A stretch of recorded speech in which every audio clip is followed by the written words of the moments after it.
ભીમસિંહ પંડિત, આમ આદમી પાર્ટી પ્રમુખ તાલાળા. આ છે હિરણ નદી. આ હિરણ નદીમાં એટલી ગંદકી છે કે કોઈ સીમા નથી. ગટરના પાણી તો વર્ષોથી ઠલવાય જ છે, પણ આજે તો હદ થઈ ગઈ કે આજે મરેલા પશુઓ છે, ગાય માતા આપણે કહીએ છીએ, એવા મરેલા પશુઓ પણ નદીમાં નાખેલા છે.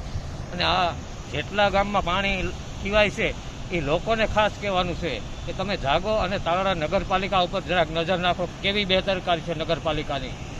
અત્યાર સુધી તંત્ર જ્યાં ત્યાં બોર્ડો મારીને ફરે છે કે સ્વચ્છતા અભિયાન, સ્વચ્છતા અભિયાન. તાલાળામાં ક્યાંય સ્વચ્છતા અભિયાનનું બોર્ડ મારતા નહીં, કાઢી નાખવા બધું. કારણ કે આજે નદીમાં ગાય મરેલી પડી હોય એ તમને દેખાતી નથી, તો તમને સ્વચ્છતા અભિયાન ક્યાંથી દેખાય? અને જે કંઈ છે આ નગરપાલિકા દ્વારા કચરો નાખવામાં આવે છે, મરેલા મુર્ગાના પીછા નાખવામાં આવે છે, ઘણું ખરું અહીંયા નાખવામાં આવે છે.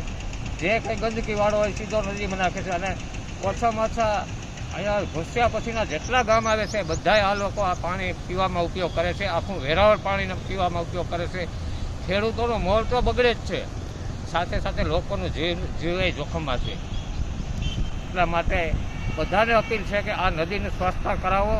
આ તમારી જવાબદારીમાંથી સટકોમાં આ રજૂઆતને કલેક્ટર સાહેબને હમણાં ફોન કરીને કીધું છે, તો કલેક્ટર સાહેબે એવું કીધું છે કે હમણાં કંઈક કરાવું છું.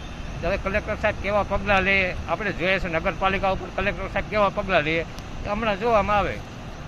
જે કંઈ હશે કલેક્ટર સાહેબને જવાબ દેશે નગરપાલિકા, એ જવાબ અમારે દેવાનો છે. અમે તો જે સત્ય છે એ તમને બતાવ્યું છે અને સાચું છે, કોઈ ખોટી વાત નથી. આમ આદમી પાર્ટી એટલા માટે કે સત્યની લડાઈ લડવાની હોય એટલે અમારે આવવું પડે.